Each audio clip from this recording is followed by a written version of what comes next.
Boa noite. Praias, montanhas e uma floresta salpicada de flores. O Globo Repórter de hoje viaja pela Serra do Mar, a reserva com os maiores tesouros da nossa Mata Atlântica. A onça-pintada, ela se esconde a apenas 30 quilômetros da cidade de São Paulo. O maior macaco das Américas e um dos menores sapos do mundo, o pingo de ouro, o raro boto cinza e o pássaro que muda de cor ao longo da vida, escuro ao nascer, branco na juventude e vermelho na maturidade. É o encantador guará, uma pintura que voa sobre a imensidão verde.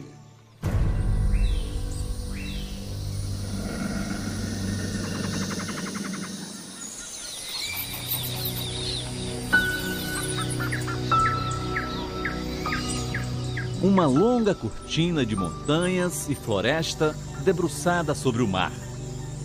Litoral de São Paulo, coração da parte mais preservada da Mata Atlântica. E como é prazeroso conhecer estas feras do bem. Ao longo da nossa reportagem, descobrimos um pacto de amor. Um acordo fechado por criaturas de várias espécies. O objetivo? Salvar este rico patrimônio brasileiro.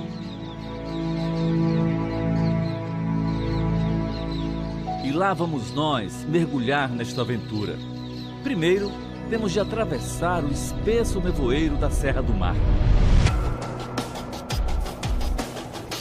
Não é fácil andar por esta região.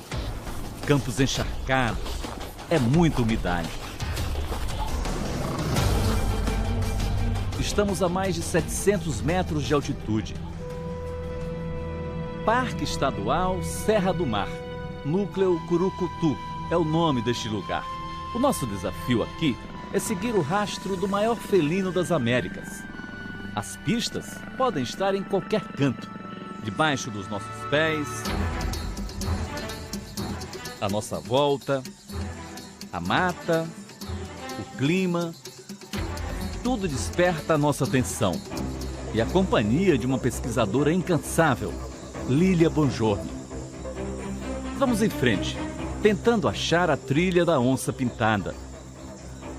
Espaço para ela, dá para notar que tem de sobra. Afinal, estamos na maior e mais preservada área da Mata Atlântica do Brasil. Olha só, isso aqui pode ser sinal de que uma onça passou por aqui. A onça, para demarcar território, uma das coisas que ela pode fazer é ela arrasta a pata de trás, né, a pata traseira, e acaba removendo, né, as folhas.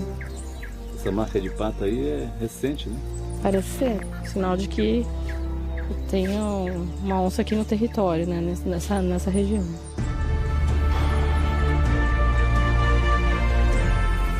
Quem sabe a rainha da floresta pode estar por perto, rindo da minha falta de jeito. Para ela é fácil correr para caçar, saltar de um lado para o outro. Difícil mesmo é aparecer. E com a presença humana, aí é que ela some mesmo. Acreditem, esta é a onça-pintada que deixou rastros lá atrás. Ela saiu da toca já com o dia claro.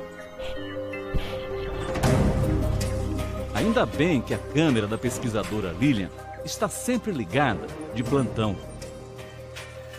Faz uns 2 dias que essa onça passou aqui. Passou e de repente parou. Desconfiada, curiosa. Estaria ela pensando no que vai fazer agora? Claro, é melhor conferir que troço é esse. Sentir o cheiro da câmera da pesquisadora. Você já tinha registrado uma onça pintada? Na verdade, a gente fez alguns registros, né, desde 2015 a gente fez alguns. Mas a gente ainda não tinha conseguido identificar se era macho ou fêmea. Mas desta vez, a onça deixou Lilian mais do que feliz. Um flagrante inédito, cheio de detalhes. Chegou bem perto da câmera. Deu uma lambida na câmera. Foi. O bicho deu uma deitadinha aqui. Dessa vez a gente viu certinho que é macho. Ainda fez um xixi na direção do... Então, também, tá, né? Demarcou o território por aqui também. Precisamos ficar atentos e respeitar. Estamos no reino da pintada. Nesse território tem ainda uma área razoável para ela. Sim, no caso aqui da Serra do Mar ainda a gente tem o maior fragmento, né, de Mata Atlântica. Contínua, né? Contínua. Mas esse abrigo da rainha, quem diria, fica a exatos 30 quilômetros de São Paulo, a capital. O que chama muito a atenção, além das imagens inéditas, é este local onde elas foram gravadas. Aqui nós estamos no município de São Paulo, quer dizer, o maior felino das florestas brasileiras, vivendo numa área preservada da Serra do Mar, bem perto da maior cidade do país. Não há risco dessa onça chegar perto lá de São Paulo, nem da Baixada Santista? Não acreditaria, não. Muito, muito difícil. Mas se esses centros urbanos se expandirem, né, na direção dessa floresta aqui, elas correm risco, não? Exatamente. A perda de habitat é uma das principais ameaças, né, aos carnívoros em geral, principalmente aos predadores de topo, como a onça pintada e a onça parda.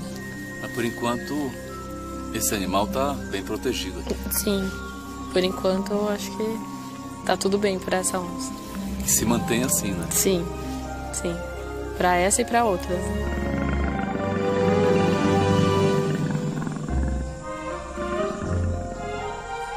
Quando a floresta é protegida, os animais silvestres ganham vida segura e integração perfeita com a natureza. Agora estamos no território destes simpáticos equilibristas.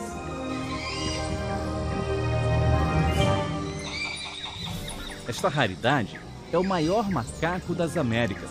Nome completo, Muriqui do Sul. É o nosso Muriqui, mestre na arte de fazer rebrotar a mata, um semeador de paixões.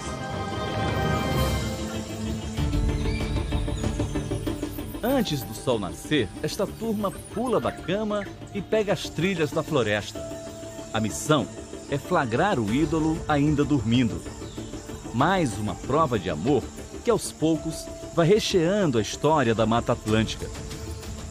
Estamos na escuridão do Parque Estadual Carlos Botelho, a 2 horas do centro de São Paulo.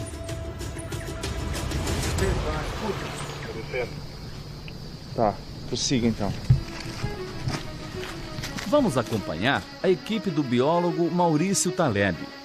Depois de 25 anos de pesquisas no campo, ele aprendeu os caminhos e os atalhos dos nossos queridos primatas. Aqui no meio da floresta há informações de que eles estariam aqui nessa região dormindo. Na calada da noite, enquanto uns dormem, outros aproveitam para matar a fome. A anta, que só come folhas, chega a pesar 250 quilos. É o maior mamífero terrestre das Américas. Já o nosso maior macaco mede 90 centímetros de altura, desde a base do crânio até a pontinha da cauda, e pesa em média até 10,5 kg. Amanhece, mas quem disse que os muriquis querem dar o ar da graça? Eles não têm dormitório fixo.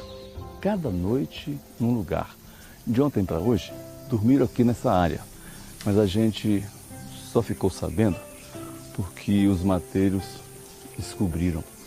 E eu estou falando assim baixinho porque eles estão acordando agora, às 6h30 da manhã.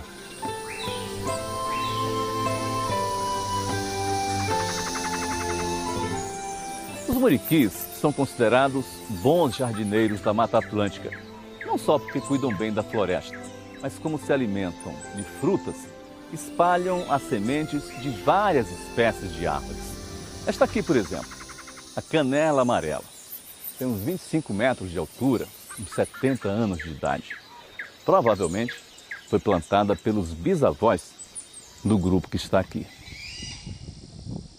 Essa também é uma árvore plantada pelos muriquis? Certamente. Essa é a Grumixava, uma árvore de grande porte que os muriquis dispersam a semente até 2 quilômetros de distância do lugar onde eles se alimentaram. Veja só que bacana. A gente tem um primata criticamente em perigo de extinção, mantendo viva uma árvore também criticamente em perigo de extinção. Quantas espécies de árvores ele planta, mais ou menos? A gente pode estimar com alguma precisão mais de 50 espécies de árvores. De árvores frondosas assim? Sim. Árvores como essas, temos outras maiores. Temos a copaíba, as canelas, as árvores da família das goiabas. Então o trabalho dele é plantar floresta. Que sentimentos podem provocar esses jardineiros das alturas que não sejam paixão e compaixão? É uma experiência incrível poder entrar na floresta e trabalhar com os muriquis. No início, eu achava que eu nunca ia me achar na mata, né? Eu falava, nossa, eu não vou conseguir andar aqui, mas agora eu me sinto em casa. O jeito de viver em grupo dos muriquis, bem que poderia ser imitado por nós, primatas humanos. Eles são de paz, nunca brigam por território, dividem a comida e cuidam dos filhos com muito carinho. Aliás, todos se revezam para cuidar dos pequenos. A infância é meio longa. Até os 3 anos, eles dependem dos cuidados dos pais. E só aos 7 atingem a maturidade sexual. Pelo menos aqui no Parque Carlos Botelho, os muriquis já são íntimos dos pesquisadores e dos mateiros. Tem quantos aí nesse grupo? Esse grupo tem uns 15 a 20 indivíduos, entre machos, fêmeas e filhotes. Você vai sempre seguindo o caminho que eles fazem aí. Isso. E o seu sentimento pelos muriquis, como é? Amor? Amor, do tempo que eu trabalho, ver se veja nascendo, o filhote até ficar adulto, acompanhando. A gente observa ali 4 fêmeas. Muito próximo delas, a gente vê esse filhote, um filhote ali recém-nascido, tem 3, 4 meses de idade. A mãe está próximo. Aquela outra fêmea próxima dela, provavelmente a irmã, ou seja, é a tia desse filhote. Então, muriquis vivem em grupos familiares. Então, as fêmeas estão sempre juntas. Esse filhote representa o futuro da espécie. O muriqui é um animal exclusivo da Mata Atlântica. Não há em nenhuma outra floresta. Eram 400 mil quando o Brasil foi descoberto. Hoje, são apenas 1.500 vivendo na Serra do Mar. Segundo o professor Taleb, atualmente o maior inimigo do muriqui é o desmatamento. A caça, que também é responsável pela matança do animal, felizmente diminuiu. Caçar um macaco é quase como a sensação de caçar uma criança. Então isso tem realmente diminuído, felizmente. E é muito importante dizer que o muriqui hoje tem um valor muito grande e vivo. A gente sente como se eles fossem nossos. Como se fossem parte da família? Isso. Buscar o que se perdeu no tempo é uma das muitas tarefas dos pesquisadores que investigam a Serra do Mar. Nós vamos procurar agora um morador da mata que há cerca de 40 milhões de anos vivia no anonimato. Tão escondido que até 2014 nem a ciência sabia da existência dele. 2 biólogas e uma missão que parecia impossível. Thaís e Juliane tanto insistiram, tanto procuraram, que acabaram achando.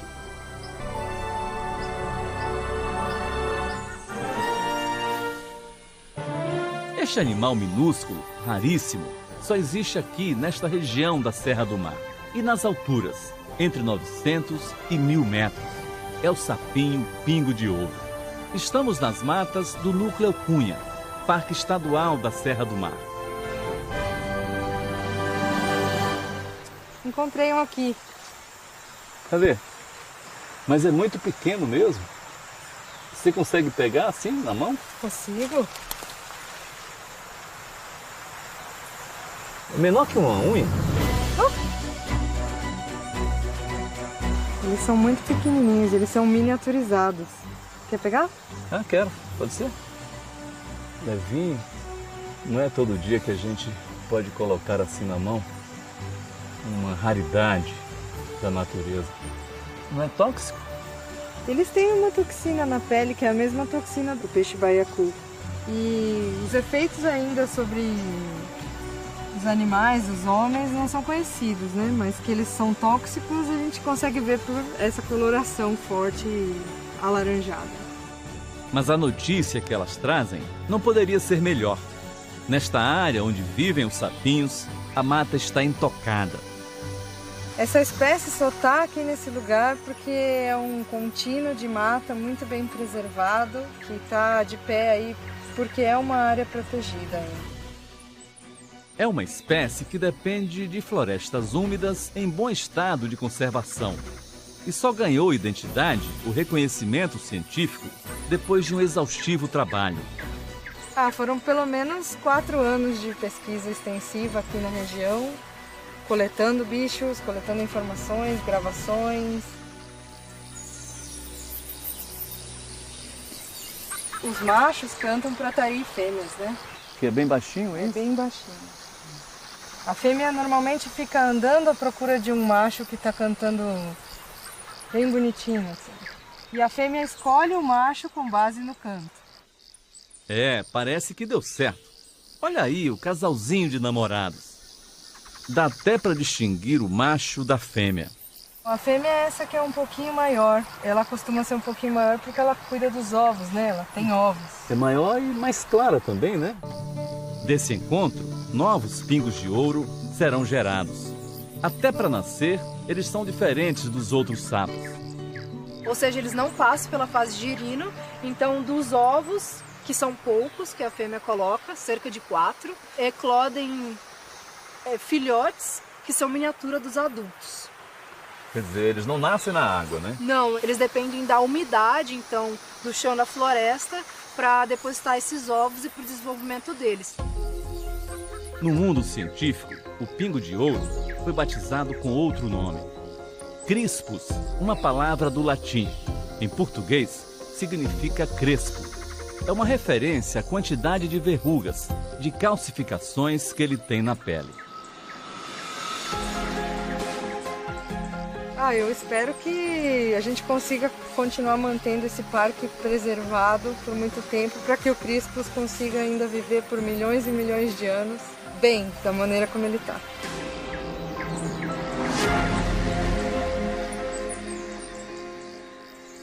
O guará vermelho dá mais vida à Serra do Mar. O boto cinza nada tranquilo em praias limpíssimas. É daqui a pouco.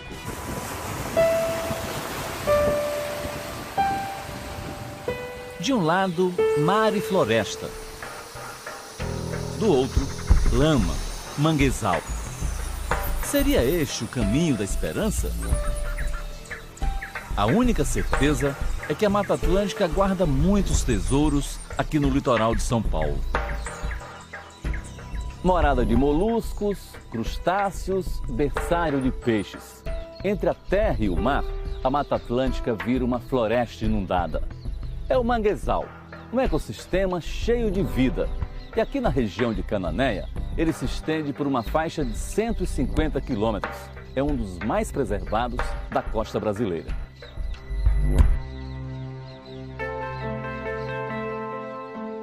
E como é abundante a mistura que a natureza fez neste pedaço do Brasil.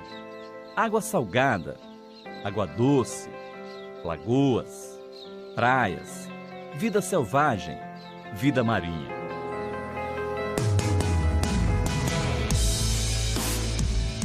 Este é o paraíso do guará, o guará vermelho, que nesta região fica mais encarnado. Eles comem diversas espécies de crustáceos, mas este aqui é o preferido, é o prato principal. É um caranguejinho conhecido como chama-maré. E essa carapaça que ele tem concentra o segredo do vermelho bonito do guará. É uma substância chamada caroteno. Assim bem de perto, dá para ver como o caranguejo se desenvolve no mangue, graúdo e colorido. Os troncos retorcidos e as árvores com raízes profundas brotam da lama em constante transformação. Admirável multiplicação de nutrientes. Um banquete inesgotável para pássaros e aves. E além da fartura, garantia da renovação. Aqui, os guarás fazem seus ninhos e se criam até alçar voo e ganhar o mundo.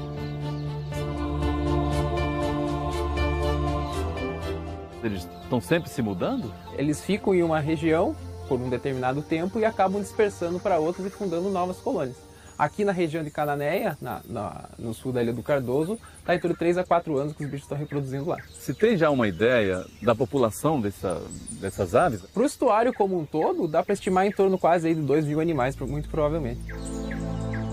Fica na região de Cananéia, sul de São Paulo, a maior população de guarás vermelhos na Mata Atlântica. Uma prova de que o manguezal preservado garante a permanência na área de muitas colônias desta ave. Quando o manguezal reduz em tamanho, as áreas de baixio também sofrem alteração, que é aquela área que fica temporariamente exposta na maré baixa, que é onde o guará vem se alimentar.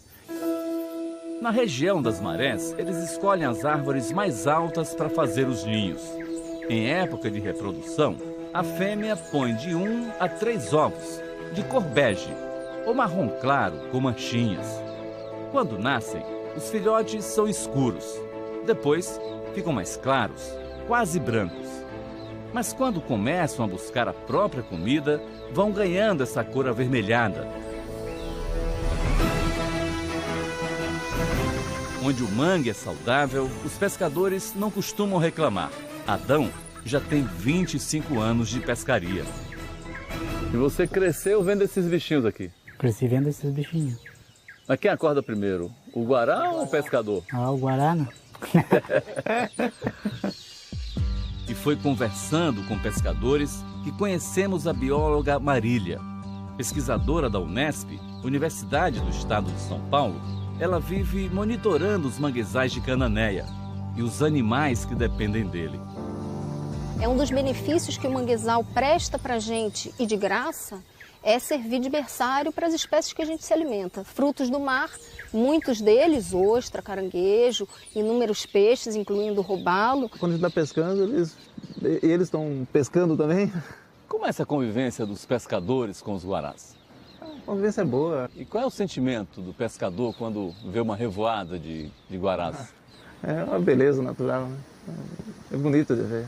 Essa região de Cananéia tem o manguezal mais preservado da Mata Atlântica? A gente tem um tesouro aqui, né? É a região realmente mais conservada de manguezais desse trecho de São Paulo, com certeza. E no vai-vem das marés surgiu outra boa notícia. Este animal, que tanto encanta os turistas, tem vida boa nestas águas.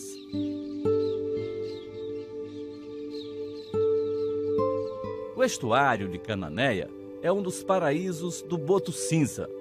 Inteligente, escolheu o lugar certo para morar. Também pudera. Com tantos nutrientes que vêm do mangue, comida tem de sobra. Carinho e atenção também. São observados quase que diariamente por uma equipe que se dedica ao estudo da espécie. O boto ele representa o topo da cadeia alimentar. E onde a gente encontra botos em níveis populacionais elevados, a gente pode afirmar que eles são sentinelas da qualidade de vida daquele ambiente. O ambiente é saudável. E a população aqui está bem alimentada? Tem bastante peixe para esses botos? Essa é uma área propícia para essa população de boto cinza, porque a gente tem filhotes todo o ano aqui. Os pesquisadores calculam que pelo menos 400 botos vivem hoje na região de Cananéia. A reprodução é lenta, apenas um filhote a cada 3 anos. E num ambiente assim, saudável, o boto cinza vive entre 30 e 35 anos. No mar, na terra, no ar, a Mata Atlântica acolhe indistintamente todas as criaturas do bem. Dá para imaginar a quantidade de revoadas que diariamente cruzam este céu? Hoje são incontáveis. No passado, os pássaros evitavam esta área. Essa era uma região de extração de carvão antigamente. E aí agora a mata está se regenerando na área que foi desmatada, né? Depois que a área virou parque, né? Sim, com a preservação principalmente. Estamos bem no começo do Parque Estadual da Serra do Mar, criado há 41 anos. E assim que a área foi se regenerando, começaram as surpresas.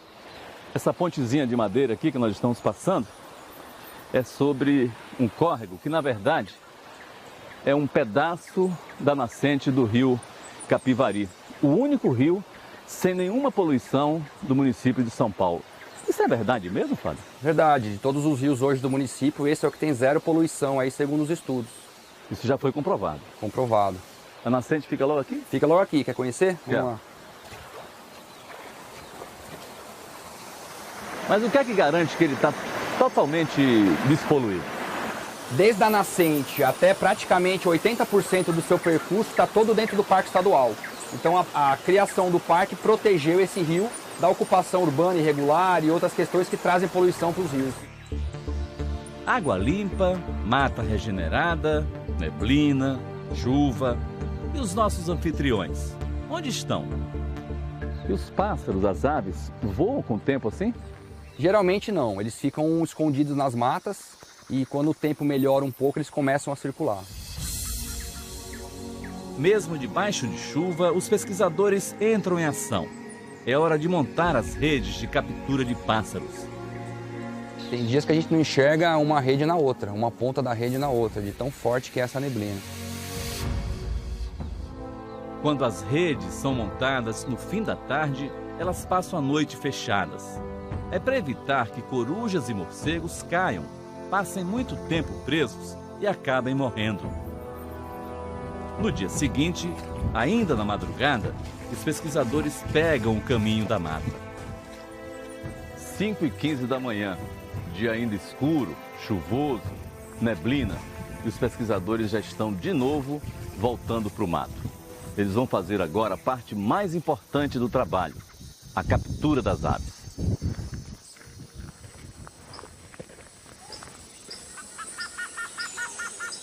Sem querer, acabamos acordando os passarinhos com a luz das nossas lanternas.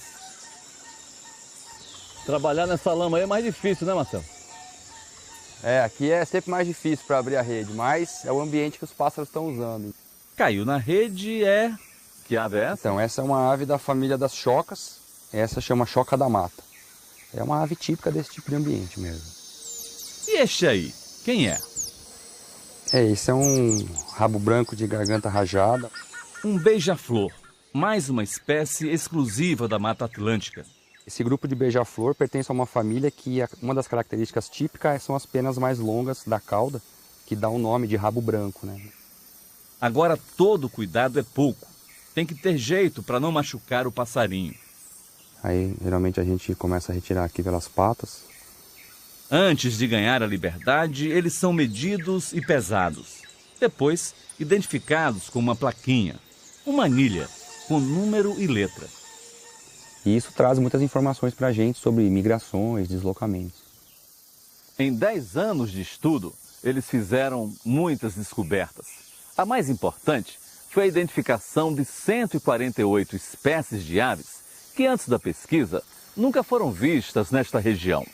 Um aumento de mais de 50% em relação ao número de espécies que eram conhecidas na Serra do Mar. Este grupo costuma fazer 4 expedições por ano. E a gente torce para que esses pesquisadores ainda passem muito tempo festejando novas descobertas.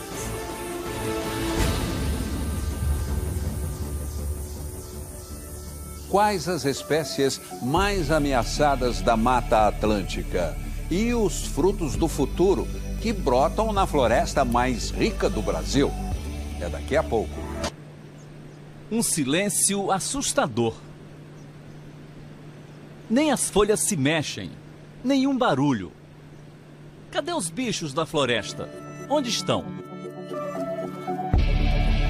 Seguimos as trilhas de quem trabalha de olho no futuro da Mata Atlântica. E como anda a saúde desse patrimônio tão importante para os brasileiros? É o que esses pesquisadores tentam descobrir nas avaliações que estão fazendo. Esse pedaço aqui é o pedaço que vocês escolheram para trabalhar, é isso? Esse é o nosso laboratório vivo, né? Laboratório vivo, é isso mesmo. No Parque Estadual Carlos Botelho, no sul de São Paulo, os biólogos estudam a profunda ligação entre os animais e a floresta. Essa relação de dependência é tão necessária quanto plantar e colher. Mas enquanto eles avaliam o que estão encontrando no laboratório vivo, fomos buscar sinais de vida silvestre em outra área protegida da Serra do Mar. Se a gente tivesse adiantado um pouquinho mais o passo, talvez desse de cara com uma onça que passou aqui por essa estrada. Vejam aí, ó. As pegadas são muito recentes. Quanto tempo tem que ela passou aqui, mais ou menos, seu Paulo? Faz uma meia hora que ela passou. Tá aí adiante, né? Tá logo próximo ali. E elas costumam sempre passar por aqui? Costuma. Aqui é o caminho deles passar aqui. É a pintada, seu Paulo? Não é a parda. É a parda? É a parda. É. Tem bastante aqui? Tem bastante. Quando a mata é bem preservada, a vida é mais abundante para todos. Rios com águas limpas, cachoeiras, espaço e comida à vontade. Mas quando a mata perde suas terras para madeireiras e cidades que avançam sobre ela, os animais entram em desespero. E quantas vezes já vimos a onça parda tentando se abrigar na selva de pedras? A floresta, ela dá a casa para os animais, mas quem mantém a casa são os animais. Uma floresta vazia vai empobrecendo cada vez mais biologicamente. Está nas nossas mãos a conservação da Mata Atlântica. Um não vive sem o outro. Os animais morreriam sem a floresta. E a floresta? Sem eles também não teria vida. A gente viu o muriqui, um jardineiro de mão cheia.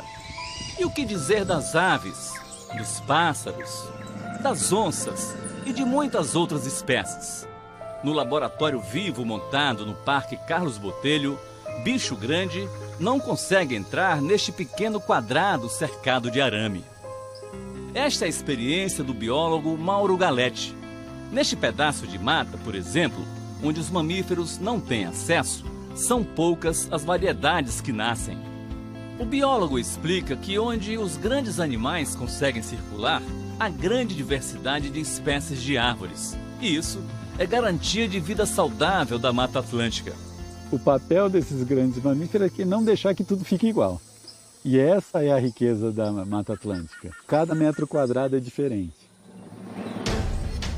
A pesquisa ainda não foi concluída, mas a experiência do laboratório vivo, que simula o que acontece com a Mata Atlântica sem os grandes mamíferos, já indica um sinal de alerta, um grito de socorro. Quais são as espécies mais ameaçadas? Sem dúvida nenhuma, a onça pintada, que tem menos de 300 indivíduos em toda a Mata Atlântica, do Nordeste até a Argentina, e os queixadas também. O queixada revira o solo, dispersa sementes. O queixada também está na lista dos animais ameaçados de extinção. E a situação do nosso querido e eficiente jardineiro é uma das piores. Não é à toa que o muriqui, o nosso maior macaco, é chamado de monocarvoeiro. Vivia brigando contra invasões e derrubadas ilegais de seus territórios. Morria vendo as árvores do seu paraíso virando carvão em carvoarias clandestinas. Quando o Brasil foi descoberto, a Mata Atlântica era uma das mais ricas e mais belas florestas do planeta. Se estendia frondosa e saudável por 17 estados brasileiros, do Piauí ao Rio Grande do Sul. Mas ao longo dos anos ela foi murchando, sumindo, exibindo buracos enormes. Hoje restam 10% da cobertura original. Mas onde ficam as áreas mais preservadas da Mata Atlântica? Aqui, exatamente onde nós estamos. onde é o coração da Mata Atlântica. A Serra do Mar foi preservada por conta do relevo acidentado, mas nós temos ainda uma ameaça muito grande nas bordas, então é muito importante que as cidades também planejem o seu crescimento. Antes daqui era tudo desmatado, a madeireira que funcionava aqui. E o senhor trabalhava na madeireira? Trabalhava junto com meu pai. Fazendo o quê? Desmatando, derrubando madeira. Mas ajudou também a plantar essas araucárias? Ajudei a plantar tudo. É mesmo? É. Todas elas aqui? Todas elas, todas elas. E levou quanto tempo plantando essa floresta? Levamos 2 anos. E o palmito de Jussara? Quantas palmeiras foram derrubadas na Mata Atlântica para alimentar a produção ilegal? A Jussara continua na lista das espécies ameaçadas? Sim, desde a lista oficial de 1992, ela já entrou e continua até hoje como ameaçada de extinção. O milagre da multiplicação dos frutos. A Mata Atlântica, apesar de tão maltratada, aos poucos está renascendo. Vamos acompanhar a rotina que este grupo cumpre todos os anos. São moradores de Ubatumirim, município de Ubatuba, litoral de São Paulo. A pequena comunidade de 105 famílias vive da agricultura, mas preserva com carinho uma palmeira que já foi extinta em outras regiões do Brasil. É a Jussara, alta, esguia e de tão cobiçada, virou raridade. É um prato saboroso para 70 animais silvestres e ajuda a alimentar o homem também. No caso de Ubatumirim, é o principal sustento dos moradores. Deve ser pesado esse trabalho, hein? É. Não é nada fácil escalar 15 metros apoiado apenas numa alça que parece frágil. Como é que você chama esse equipamento aqui? A gente chama de picunha. Picunha. É a escada que eles usam para subir a Jussara aí. Na verdade é um saco de farinha. E lá em cima, haja força e braço para cortar o cacho carregado. Cada pé de Jussara tem 4.800 coquinhos, mais ou menos. Mas eles só colhem um quarto disso, 1.200 em média. Como vive em harmonia com a natureza, a comunidade deixa a maior parte da safra para os animais silvestres. Ela atrai um monte de espécies, né? É por isso que ela é tão valorizada dentro da Mata Atlântica. Mas quais são os animais que comem mais a Jussara? As aves, os pássaros? As aves, o saraçari, o tucano. Mas nenhum deles é mais guloso que este aí do bico grande. Com certeza a geração dessas crianças aí também vai preservar a Jussara, né? Vai, ela planta também Jussara, né, Zô? Ajuda a gente a plantar, ajuda a semear os coquinhos. A Jussara está na lista das espécies criticamente ameaçadas de extinção. Apesar de ser proibida sua derrubada, é perseguida pelas indústrias clandestinas de palmito. Mas aqui em Ubatumirim, os moradores descobriram que é muito mais vantajoso colher os frutos e manter a palmeira preservada.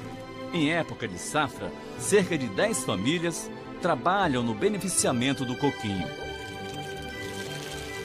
Agora começa e até o meio do ano aí, tá todo mundo com a mão roxa.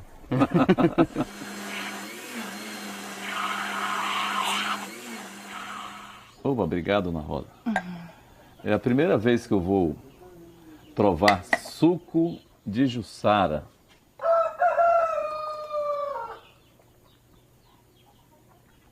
O sabor é muito parecido com o sabor do açaí. Isso é uma riqueza que a gente tem aqui na Mata Atlântica, né? A gente trabalha e preserva. Dona Rosa é a coordenadora do projeto que faz polpa de Jussara. O trabalho é feito nesta pequena indústria da comunidade. O coquinho é esmagado num triturador. O líquido roxo já é polpa pura, que é ensacada para ser vendida. No futuro, isso pode ser uma fonte importante para essas famílias? Sim, hoje em dia aqui já é, né? Em alguns outros lugares a gente vê que há mais a esperança do que a venda, mas o pessoal já plantando. Muita gente tem uma relação amorosa também com a espécie, né? Tem gente que a gente encontrou por aí que planta só para os passarinhos virem no quintal. A Serra do Mar é muito mais que um deslumbrante cenário. É também a esperança de ver um dia a floresta mais ameaçada do Brasil retomando suas áreas devastadas, recebendo a atenção que merece e o respeito dos brasileiros. Fique agora com a super série Onde Nascem os Fortes. Uma boa noite para você e até a próxima sexta.